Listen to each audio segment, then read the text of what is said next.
رحم الله من قرأ سورة المباركة الفاتحة. بسم الله.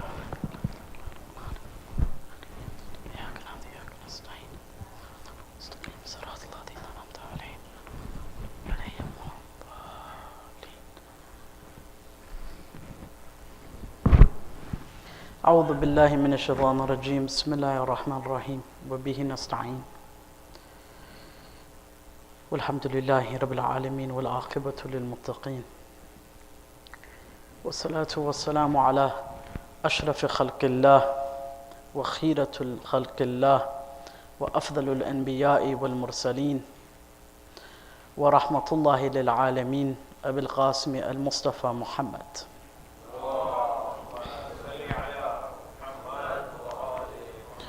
والصلاة والسلام على أهل بيته الطيبين الطاهرين المعصومين المظلومين الميامين المهديين المقتولين المظلومين ولعنة الله دائمة على أعدائهم أجمعين إلى قيام يوم الدين.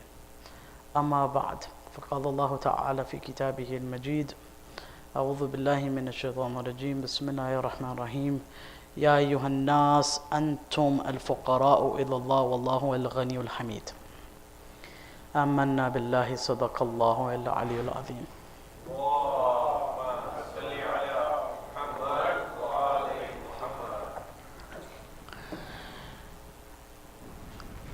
I began with the verse from 35:15 from the Quran, where Allah subhanahu wa ta'ala reminds us of the ultimate fact that, O humankind, you are the fuqara, that you are all fuqara. Antum fuqara ilallah. That each and every one of us, no matter what our race, no matter what our gender, no matter what our age, wealth, we are all fuqara ilallah. And Allah's, of course, Al-Ghani Al-Hamid. And what I want to speak about tonight is two things. One, about the month of Sha'ban and some of the important aspects of that, or one aspect of that, which also has to do with us being fuqara ilallah, of course, for the fuqara, for Allah subhanahu wa ta'ala's rahmah and mercy in this month. And the second part of that is a discussion of what it means to be a faqir to Allah subhanahu wa ta'ala, in one aspect, in looking at the concept of community and community building and what that means. And its opposite, which is, of course, arrogance and tribalism. So the opposite of being fuqara to Allah is being arrogant in front of Allah subhanahu wa ta'ala. So there are two opposites. Nevertheless, before we get to that, I wanted to, since this is, of course, the first of Sha'ban, may Allah subhanahu wa ta'ala accept all your amal in this month, inshallah, and in the month to come, as we lead up to the month of Ramadan. There's a verse from Surah Al-Zumar where Allah subhanahu wa ta'ala says, وَتَرَى الْمَلَائِكَةَ حَافِينَ مِنْ حَوْلِ الْعَرْشِ, that you see the angels circulating the throne of Allah. Surah Zumar 75. That you see the angels circulating the throne of Allah. يُسَبِّحُونَ بِحَمْدِ رَبِّهِمْ, and they're engaging in the tasbih of Allah subhanahu wa ta'ala. وَقُضِيَ بَيْنَهُمْ بِالْحَقِّ وَقِيلَ الْحَمْدُ لِلَّهِ رَبِّ الْعَالَمِينَ. And then all of a sudden, the judgment is passed upon humanity. And the final Alhamdulillahi Rabbil Alameen is said, and Jannah is filled, and Nar is filled. This is the climax of the end of Yawm al-Qiyamah, so to speak, in Surah Al-Zumar.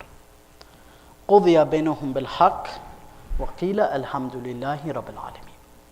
So obviously the throne of Allah subhanahu wa ta'ala is something that has a very long discussion to it, which we've discussed in other works and discussions, but it's essentially an archetype. It's a symbol of everything that conveys the power of Allah Azza wa Jal. the knowledge of Allah Azza wa Jal, the qudra of Allah Azza wa Jal, the throne of Allah. It's not obviously a physical throne, in a sense. And the reason I mention this is because there is one act in the month of Sha'ban that is so meritorious that it is almost beyond description of how important it is. And I know there's many acts to do in Sha'ban, such as Siyam and so on and so forth, of course. But that is the ziyarah of Imam Husayn alayhi salam. The ziyarah of Abu Abdullah is so meritorious in the month of Sha'ban, right? That it's known as ziyarah Sha'baniyah, especially in Nisf Sha'ban. That if someone has already performed Hajj, or rather, that is on Arafah, but on 15th Sha'ban, it is maqsoos to be in Karbala, but for the whole month of Sha'ban. And I'm going to explain why this is. But before I get to this, there's a very famous tradition we read in Kamil Ziyarat and other books about the ziyarah of Imam Husayn alayhi salam. And for so long I had grappled with this tradition for many years, this one single hadith, which is very famous, which is Man zara qabrul Husayn kaman zara arshullah, or kaman zara Allah fi arshihi. That the one who visits Husayn, it is as if they visited Allah on His throne. Allahu Akbar. And then the hadith, and you think about the hadith and people say, oh, this is ghulu, this is extremism, but the problem is it's narrated with so many isnads and chains of transmission. It is so famously narrated in our tradition that we cannot deny it, but we must explain it now. Man zara qabrul Husayn kaman zara arshullah azza wa jal.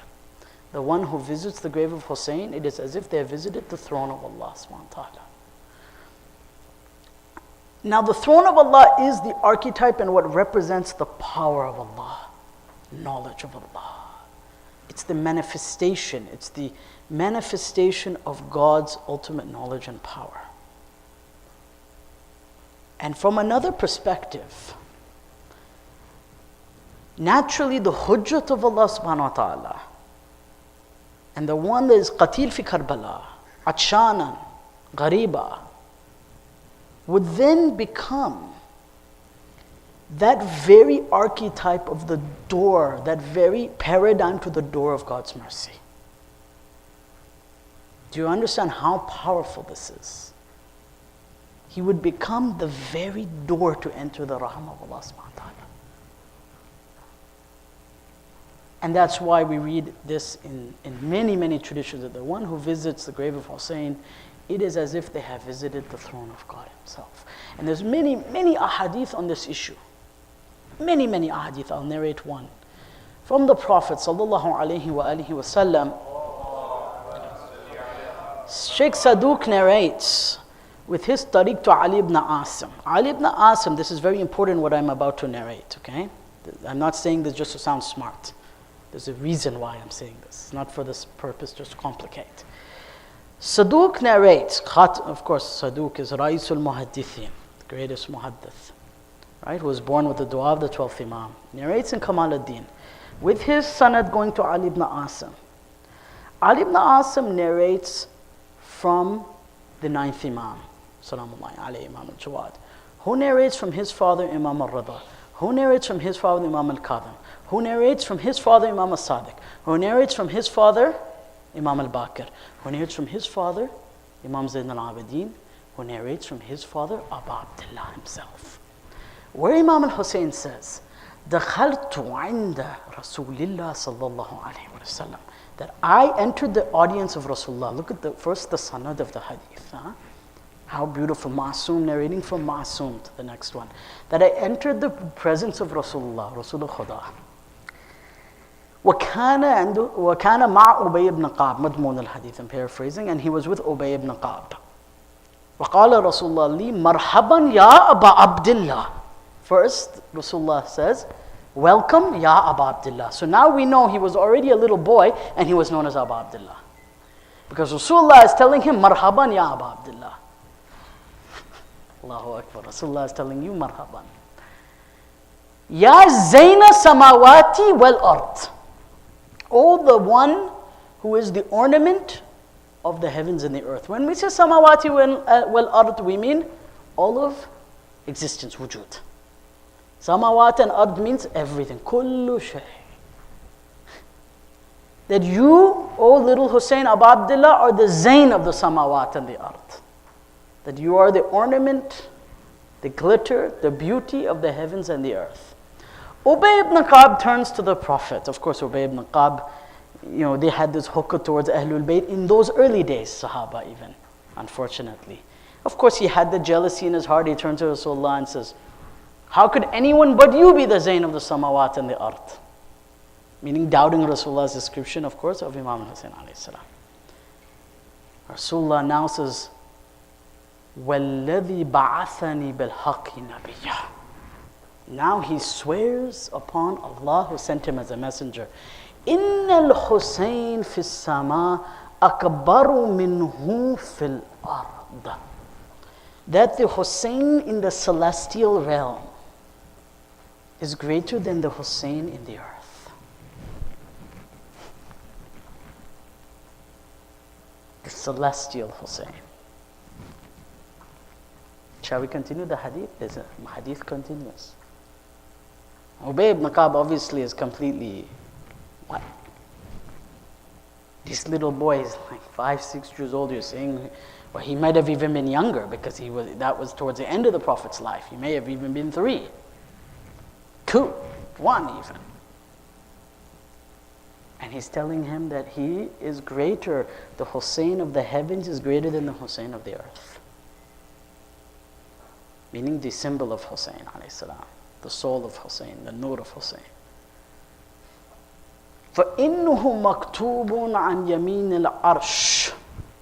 Because he is written, his name is written and stamped on the right side of the throne of Allah. هُوَ سَفِينَةٌ هُوَ مِصْبَاءُ الْهُدَى وَسَفِينَةُ النَّجَاةِ. That he is the ship of salvation and the lantern of guidance. It is written on the throne of Allah subhanahu wa ta'ala. That very throne that represents the power of God, the knowledge of God. Thus Husayn in his martyrdom, in his shahada, in the spilling of his blood on the sand of Karbala, becomes now this ultimate door to enter the mercy, not only the mercy of God, but the knowledge of God. And that's why there can be no enlightenment without going through the door of Husayn ibn Ali alayhi salam. This is our aqidah and our belief of imamiyya min al-awwaleen ila al-akhirin jami'an. And that's why the Prophet says in another hadith, sallallahu alayhi wa sallam, qalbul mu'min arshur rahman. That the heart of the believer is the throne of the Rahman. If the heart of the believer is the throne of the Rahman, then that person truly cannot be a believer without Husayn ibn Ali alayhi salam. Because the heart must have the name of Husayn stamped upon it. And in this month of Sha'ban is one of the greatest months to perform the ziyarah of Imam Zayn alayhi salam. And for those who have the tawfiq to do it, may Allah bless them, and may inshallah they remember us there. We cannot underestimate and we have to have an understanding of these affairs. These are very latif and sensitive issues, the ziyarah of Imam Husayn alayhi salam, to such an effect that we read in the earliest books of Islamic history, Maqat al-Talibin of Abi Faraj al-Isfahani. And again, I'm not just saying names just to sound smart. The names are important because they indicate the importance of what is narrated within it, okay? The book is one of the earliest books of history about the history of the descendants of Ali ibn Abi Talib, okay? Very important book, Maqat al-Talibin of Abi Faraj or Abu al-Faraj al-Isfahani. He was a Zaydi. He lived during the time of the 11th Imam, and he wrote a book. And in there he has a section called The Days of Mutawakkil. Mutawakkil was the Abbasid Khalifa during the time of Imam al-Hadi. And he narrates directly through one intermediary from the person who witnessed this event. قَدْ شَاهَدَ ذَلِكَ. So this is very important. He's narrating from the person who himself witnessed the event. It's very important. So this is not some kind of tale I'm bringing as a story just for us to feel good. This is an actual historical anecdote and historical event. And he narrates this, and he says, فحدثني أحمد بن جعد الوحش قد شاهد ذلك وقال. Why did Mutawakkil destroy the grave of Husayn? Karb al-Husayn, right? He completely destroyed it, Mutawakkil. Of course, with the support of the Hanbalis. Mutawakkil could not have done it without the sort of support of the Hanabila, unfortunately. That is a historical fact. So Mutawakkil destroys the grave of Husayn. But he says, why? There's a story behind this. And this was the first time I actually saw this riwayah myself. I just happened to be flipping through the pages of the Maqatil of Abi Faraj.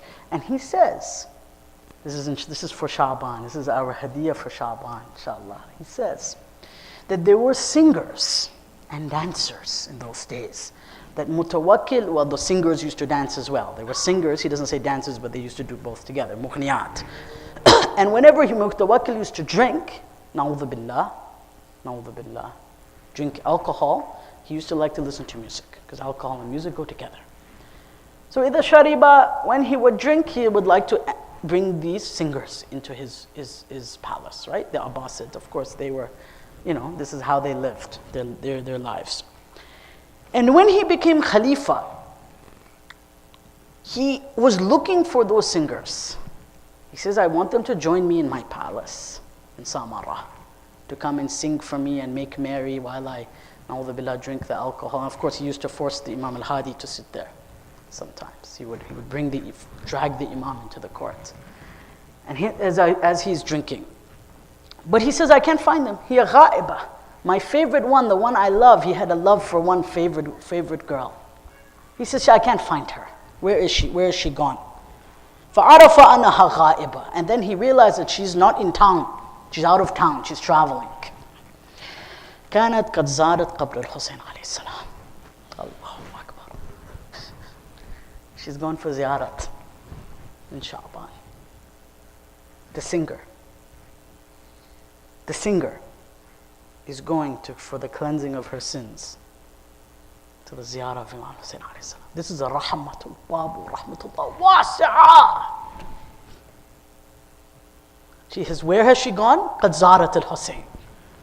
And like I said, this is not a legend. This is one of the earliest sources of history of Islam. قد زارت الحسين قبر الحسين وبلغها خبره فأسرعت الرجوع. And the news came to her that the Khalifa is looking for you.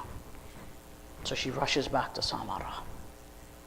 So he must have sent people after her to get her to come back to Samarra. And he says to her, where did you go? He knew, of course. The spies would have already delivered the news that she was in the grave visiting Imam Zayn alayhi salam. He said, where did you go? She says, Ilal Hajj. I went for Hajj. He says, Aina hajjajtum fi Sha'ban. Where did you go for Hajj in Sha'ban? She said, Ila Qabr al-Husayn alayhi salam. Because the ziyarah of Husayn is equivalent to the Hajj of Baytullah. If the singer understands this qimat of the ziyarah of Husayn, the cleansing of the ziyarah of Husayn, the rahmah of the ziyarah of Husayn, the barakah of the ziyarah of Husayn alayhi salam, then what about the one who's the arif of Imam Husayn alayhi salam? And then you know what he did? He threw all her masters in prison, killed them all. This is what it says. He imprisoned them, and then he robbed them of their clothes, and he kept her in his palace as his slave. And it was out of that anger that he did this. He says, how dare she be absent from me to go to him? Again, this is not a story. This is the history of Islam. Tariq of Islam. Not a story from some book of anecdotes. This is the significance of the grave of Husayn alayhi salam. And in that month of Sha'ban, that woman, knowing what she had done was wrong, knowing that she was on the wrong path in her life, hoped for the mercy of Allah at the door of Husayn. is the mercy of Husayn ibn Ali. In the month of Sha'ban, there's nothing like it. Nothing can be like it or equivalent to it, brothers and sisters. This is a ni'matullah kubra, the great ni'mah of Allah subhanahu wa ta'ala. And it is like visiting the throne of Allah. Sallu ala Muhammad wa ali Muhammad.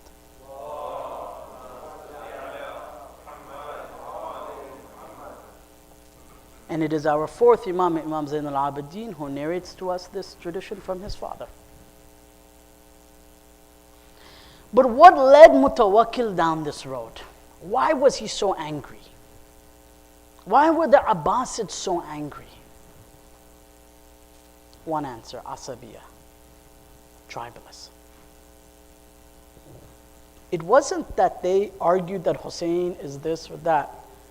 It's how dare they have love for him and Ahlul Bayt and not love for us. We are Banu Abbas, we are Ahlul Mulk, people of kingdom. Yet they are loving Ahlul Bayt. This is the height of what Asabiya is, of what tribalism is. This is what it results in. To such an extent, we're speaking about tribalism now. To such an extent that we read in the historical sources of Islam, the earliest sources, which were written during the historical period of the Imams themselves. I'm not talking about later sources. That Mutawakkil got so angry. Again, it's a blind anger, not based on ilm.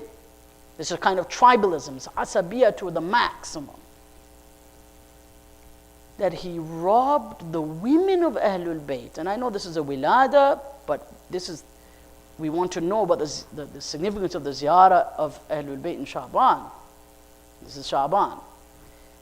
That he robbed the women of Ahlul Bayt of all their abayats, leaving only one.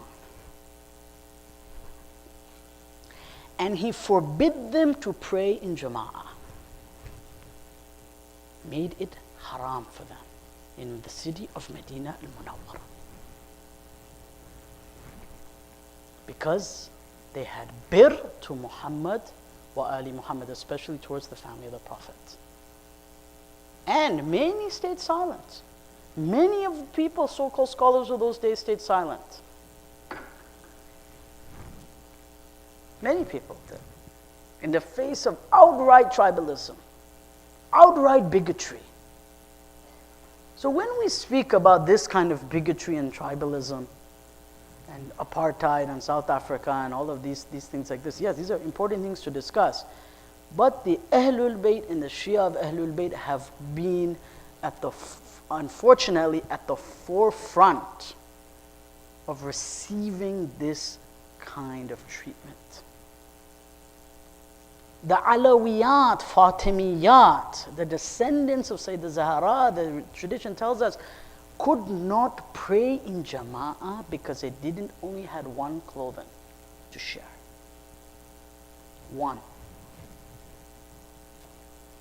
This is the result of Asabiyah. This is what tribalism does. This is what hatred does. This is what blind tribalism does.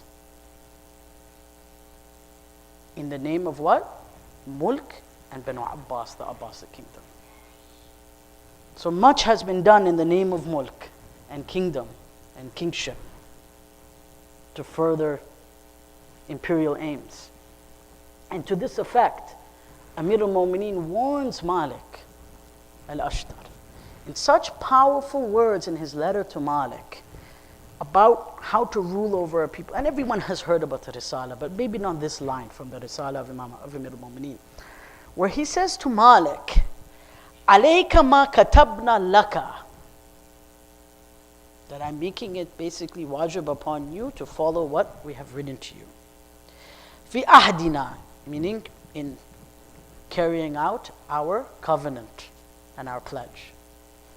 Hada, fi ahdina ahada, wala tansabanna nafsak li harbillah. And do not set yourself up to be at war with Allah Azza wa Jal. For the men who have perpetrated these crimes are not at war with Husayn. They are not at war with Rasulullah. They are not at war with Ahlul Bayt. They are not at war with the Shia. They are at war with Allah Himself. لا تنسبن نفسك لحرب الله عز وجل. Don't set yourself up. Don't put yourself in a position where you take God to war, because that is a war you will lose. War with Allah.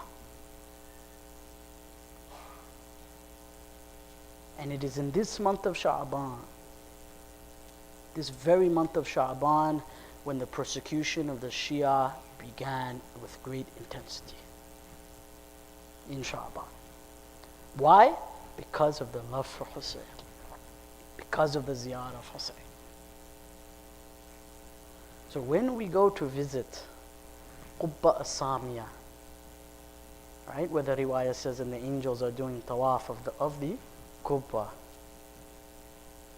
right? Just like they're doing tawaf of the Arsh of Allah, they're doing tawaf of the Qubba, because that is of the dome, because that is of course the archetype and the representation of the Arsh. When we go, let us remember all this. Especially in the month of Sha'ban, when we say Assalamu alayki ya Aba Abdullah wa ala al-arwah allati halat bi fana'ik.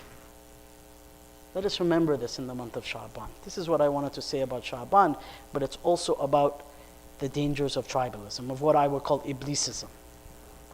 And to this effect, Imam Zayn al-Abidin alayhi salam has a very beautiful tradition. There's a whole section on Asabiyya in Al-Kafi.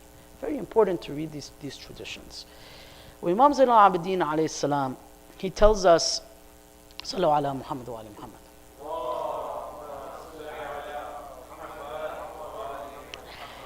He tells us, ليس من العصبية أن يحب الرجل قومه. That asabiya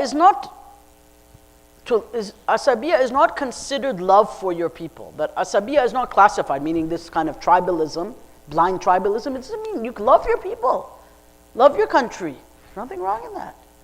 Love your qawm. Be proud of where you are from, your heritage and your background. Whether you're Gujarati or Bengali or Arab or whatever it is. Just not that you should not have self-hate for your culture. However, he says, وَلَكِنْ مِنَ الْعَصَبِيَّةِ أَنْ يُعَيَّنَ قَوْمَهُ عَلَى الظُّلْمِ.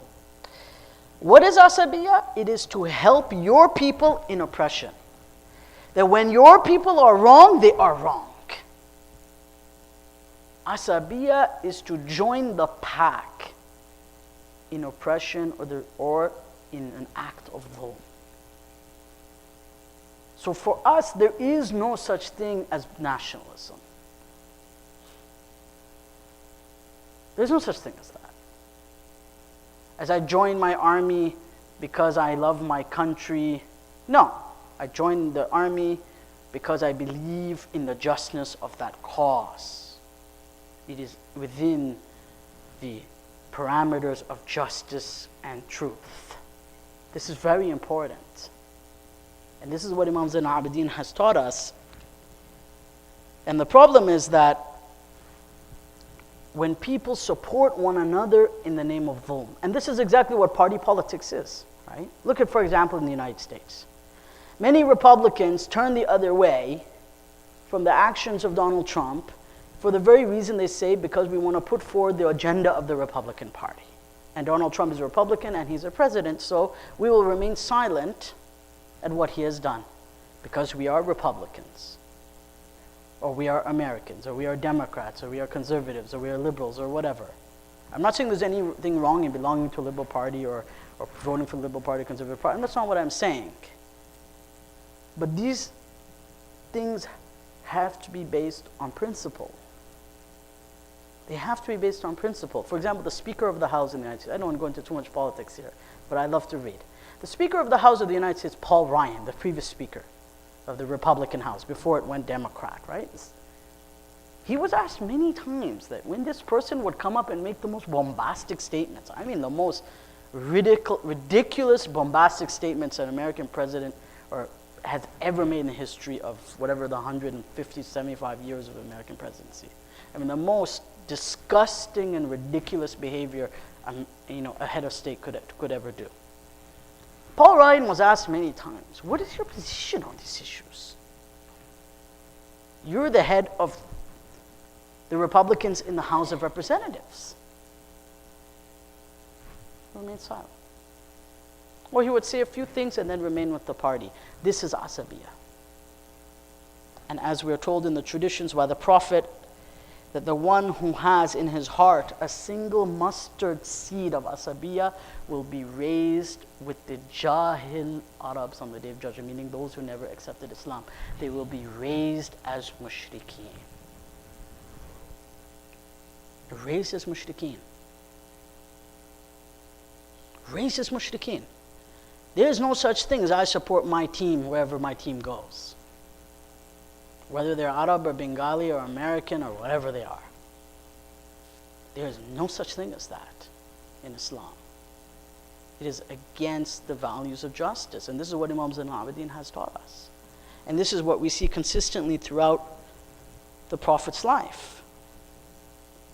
That there's no difference between the homeless man and the non-homeless man, except in piety. And I know that we know this, but sometimes we don't know the degree to which the Prophet emphasized on these issues. The one who has a single mustard seed in their heart of asabiyah, this idea that I'm better than him, this sense of chauvinism and superiority, merely on the basis of class or race or whatever it is, party, country, language. One mustard seed. Do we understand what one mustard seed means? How small is a mustard seed? It's tiny. I don't even know if we could see it with our naked eye. One mustard seed in the heart, and the person will be raised with the mushrikeen fi yawm al-qiyamah. That's pretty powerful hadith. That's a powerful tradition. And that tells us a lot about what our religion teaches us. It's not about qawmiyya, my qawm against their qawm. My tribe against theirs, Afghan against Arab, Khoja against Arab, or whatever kind of nonsense these ideas come up with. May Allah subhanahu wa ta'ala protect us, inshallah, from this shar and evil from entering our hearts. And that's why for us, when we think about apartheid or the white man's burden, right? It was Roosevelt who wrote about it, right? Was it Roosevelt who wrote about it as well? This whole idea of needing to civilize the non-Christian and bring them into the fold of civilization. Right? The white man's burden, this whole idea that there's a burden to civilize others because they're not like us. They're not Christian and civilized like us. That these movements, whether they be apartheid or the white man's burden or colonialism or imperialism in its various manifestations, or their apartheid in Palestine. For us, it is very natural to support the Muslimin. I mean, for us, as followers of the Prophet, and especially as Shia, as aspiring Shia of Ahlul Bayt, it's a no-brainer. This is not even a matter of thinking whether it's right or wrong. There cannot be any justification for this. You know, Barack Obama writes in his memoirs, very interesting memoirs. He writes something interesting in there. It's a very interesting observation about life in Kenya. He says, and I know some of you are from Kenya, my in-laws are from Kenya as well, and I was recently in Kenya just this year. He says something interesting. He says, rather in 2018, not 2019, he says that one of the reasons why his father became an alcoholic, he's not excusing that his father was an alcoholic. He's not excusing the fact that his father was not a good father.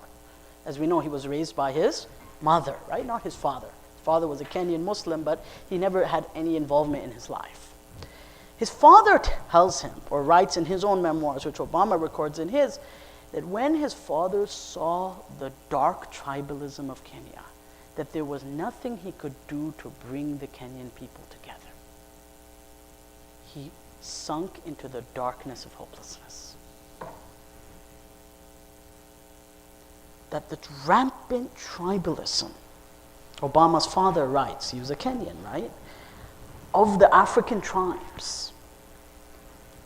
And his efforts through his life to trying to bring them together, to try to do something so that there can be some sense of harmony or common humanity between people.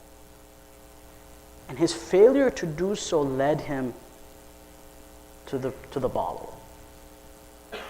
And was basically, the beginning of the undoing of his life, unfortunately. Of course, not an excuse. I'm not saying it is as an excuse. But it's a part of the factors that led him into depression. Tribalism. Many of you are from that part of the world and you understand this. Whether it be Congo, whether it be Kenya, whether it be other parts of the world, Rwanda, right? Nigeria, Sudan, all over the world. For us as Muslims, this is not an issue. Because the Prophet brought together black and white, poor and rich, disabled and abled. I mean, in the Prophet's early life, the people around him were mostly African, women, the disabled, the poor, some rich, but none of it mattered. They were all disciples of the Prophet. They were all followers of Rasulullah. And the same goes for Imam Zayn al-Abidin. When you read the traditions about the people that he would invite to his home to eat on his sufra, there would be the disabled, lepers, slaves, free men, free women, slave women, all kinds of people. Everyone would sit on one floor with Imam Zayn al-Abidin. Same with Imam Rida alayhi salam. The same thing we see. It's this continuity of the message of the Prophet, of the recognition of the dignity of the human being. And then I was reflecting further on this. How did things like Abu Ghuraib happen? What would lead people to put other men in shackles and remove their clothes and drag them to the streets, like the Americans did to the prisoners in Abu Ghuraib? And then to justify that action. Or to carpet bomb entire countries and civilizations to the Neolithic, to the Paleo age, and call it shock and awe. Meanwhile, if one little bomb was to go off in their country, wrong is wrong, of course, violence is violence, whoever it is. They have one little cut, the whole world must stand up and cry. This is Asabiyya. It is what it is. It's okay to annihilate Muslims. It's okay to throw the Quran in the toilet. It's okay to remove their clothes and put shackles on them and drag them through a prison and take pictures and pose with them and put it on the internet. That's okay. There were military commanders watching this. For how long it went on in the prisons, we don't know. For the very country that they came to bring democracy to. To bring civilization, right? As George Bush said, a new Middle East he wanted to create. Yeah, a new Middle East.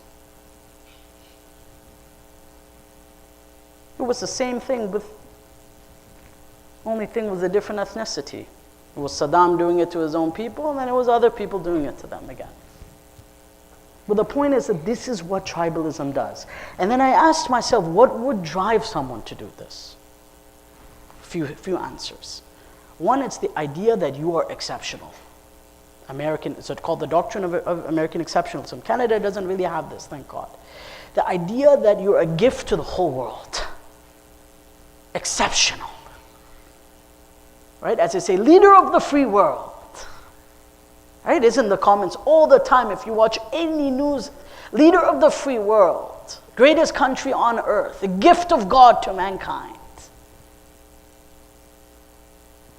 And when you indoctrinate people like this day in and day out, over and over and over again, naturally the other will be less exceptional.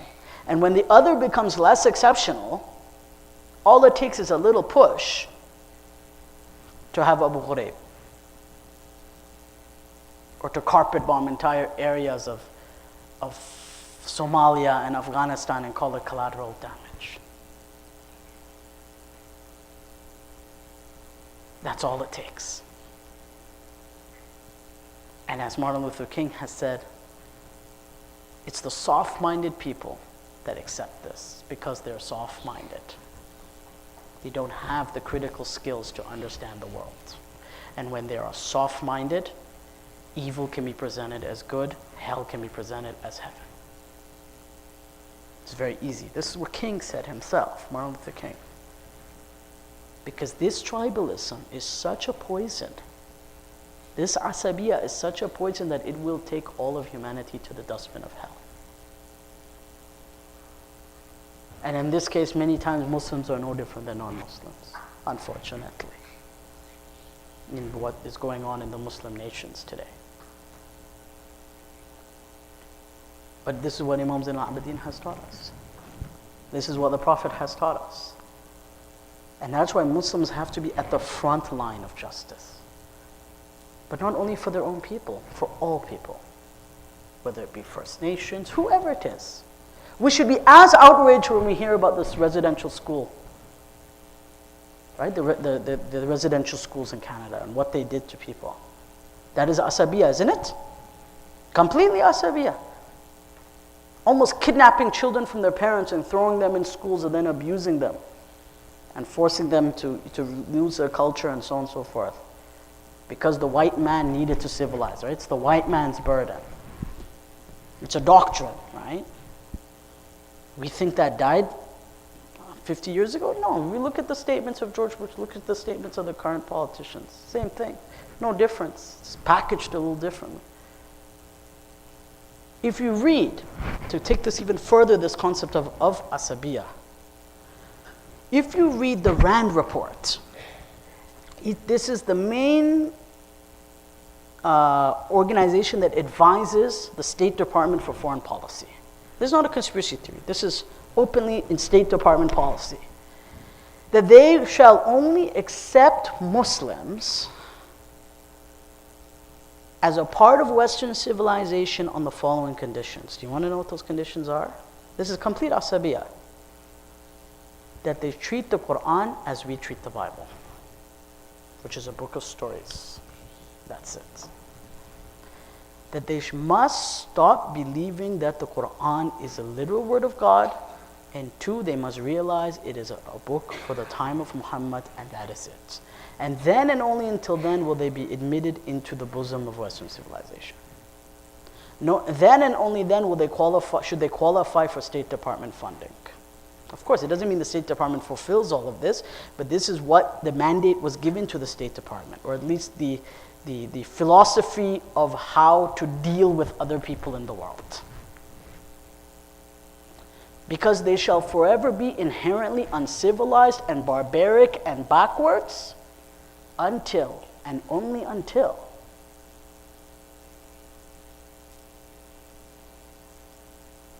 they change themselves. And the only way we will accept them, these are the RAND reports, this is a right-wing lobby group, but has a very heavy sway over the State Department of the United States, both under Bush, Obama, and Trump, under all three administrations, especially under Republican administrations. Because they are the uncivilized, barbaric other. Muslims jami'an. Unless they can cater to our needs. And then they give a list of some Muslims who have catered to them. One of them is a Shia, unfortunately, in that list. There's one Shia name in that list of Muslims who they feel are, adept to their agenda in the world, and who they would welcome, a State Department sponsorship. This is all written. These are very open. These are public documents as a part of the State Department. But again, my point is here that this is the asabiya of our time. Complete tribalism. The idea that if you don't look like me or be like me, you don't deserve the same kind of humanity or the standards of humanity. And this is, of course, completely antithetical to the life of Rasulullah. completely antithetical to the sunnah of Ahlul Bayt, to everything that the Ahlul Bayt have taught us. And like I said, Muslims are not the gift to mankind either. As we see from what Banu Abbas did, that was a tribalism, obviously. So I'm not claiming Muslims are the gift to humanity either. I mean, in general. The deen of Islam is, the message of Rasulullah is, the message of Ahlul Bayt is, and those who follow it among our great scholars. But as our ulama always explain in the Hawza, Ayatollah said, Sadiq al-Kharsan, one of my teachers, he explained very well. He said, don't mistake religious people for religion. That's a problem. Because sometimes people who are as they were called mutadayyin or religious, do unreligious things or irreligious things or immoral things. And the problem is when we conflate religion with so-called religious people. And I know it's hard to separate it because we see a lot of tribalism in the name of religion. We see a lot of hatred in the name of religion. We see a lot of violence sometimes in the name of religion. But the principle of the Quran, the principle of the Sunnah teaches us that always recall principles, understand what principles are. Follow principles, don't follow people. The only people who we do follow, of course, absolutely without any reservation, are the Masumin. And this is an important message, and I wanted to deliver this message. And this is something that we can again learn from the life of Imam Zayn al-Abidin alayhi salam. And I think it is very, very, very, very important. And another thing that the Imam teaches us is in his Dua Makarim al-Akhlaq. You know, often we think in Dua Makarim al-Akhlaq when we read this, and I know everybody knows the dua here, it's not that I'm going to just go over it again and again. But some things that he says at the very beginning are so important. Again, all this tribalism is a part of learning about akhlaq. And we often think of akhlaq, and this comes back to the verse at the very beginning, that we are fuqara in front of Allah. Often I find when we're teaching children akhlaq, we're teaching them about, of course, behavior, which is adab. And that's important, right? It's very, very, very, very, very important. Like open the door, respect your elders, give them a seat first, so on and so forth. All of those things. But Imam Zayn al-Abidin in the beginning of Dua Makarim al-Akhlaq, what does he talk about? It's very important. You see, this is where we have to have eyes of perception to see what does he open with. He says, Allahumma stafraq ayami fima khalaqtani lah. And oh Allah, reserve my days for what you have created me to do. Now I'll ask you a question. Isn't that something theological? What does that have to do with akhlaq? When you think akhlaq, I think, what does that have to do with akhlaq? Reserve my days for what I have been created to do, for what you have created me to do. Bima khalaqtani lah. Meaning that our relationship with Allah subhanahu wa ta'ala is the first and last indication of whether we have good akhlaq or not. That I could be a good person to others. I could be the nicest guy in the community. But if I don't have the consciousness of Allah subhanahu wa ta'ala, of His wujud and His presence in my life, then I truly do not have akhlaq in the eyes of Imam Zayn al-Abidin. Because akhlaq is something that is a divine imperative. It's not simply about being a good human being to other people. Yes, that's a part of it, but it's a very, very simplistic way of looking at it. Akhlaq is to have the akhlaq amam Allah, bayna yaday Allah, in front of Allah subhanahu wa ta'ala. That is why the Imam begins his dua in this way. And in many other places, he says, وَلَمْ أَسْتَحِيكَ فِي الْخَلَى. And I did not have haya of you when I was in private. Again, it's having that sense of shame in front of God, that sense of haya and haiba for the presence of Allah, that we are truly fuqara, we are truly impoverished people in the eyes of God, and that is it. And we walk the earth knowing that. And then our akhlaq becomes something that is worthy of Allah subhanahu wa ta'ala. So riba and contentment and praise. It's not simply being what you call a good human being, but it's a good human being with the understanding that I am this because I am in the presence of God. Do you understand? It's very, very, very important. We say, I want to teach my children akhlaq. Baba, first teach them the akhlaq in front of Allah. That Allah is watching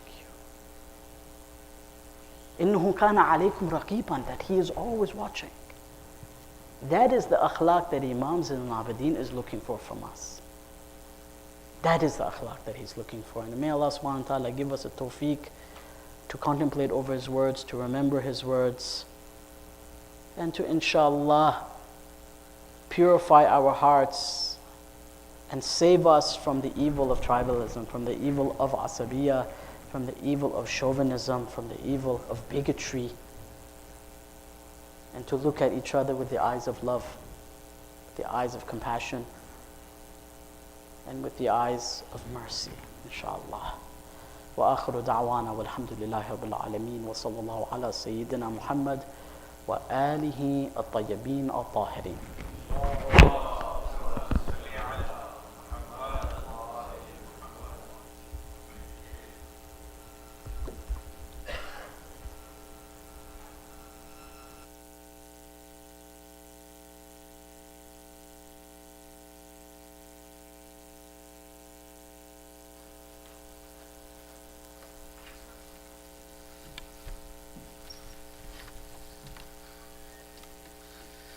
أفضل الصلاة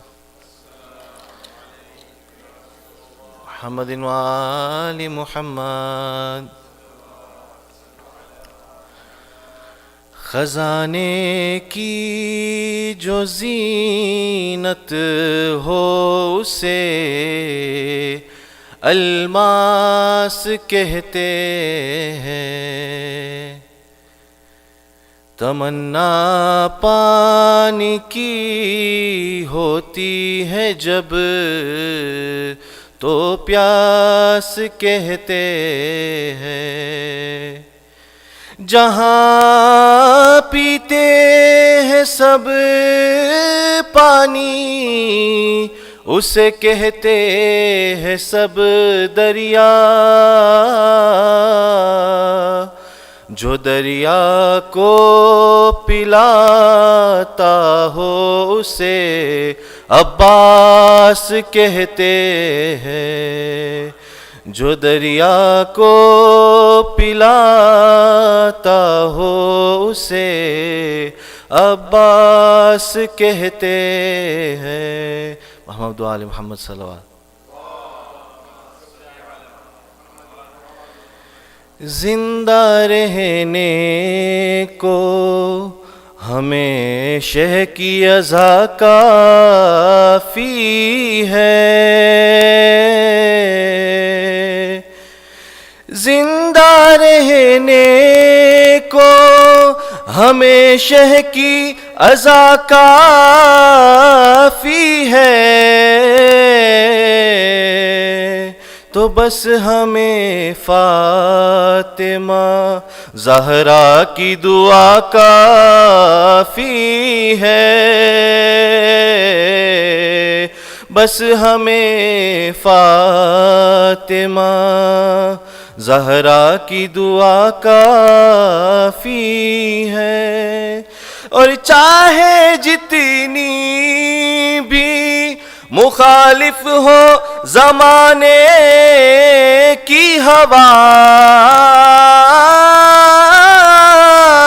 چاہے جتنی بھی مخالف ہو زمانے کی ہوا، ہم کو عباس کے پرچم کی ہوا کافی ہے. ہم کو عباس کے پرچم کی ہوا کافی ہے. Mohammad वाले मोहम्मद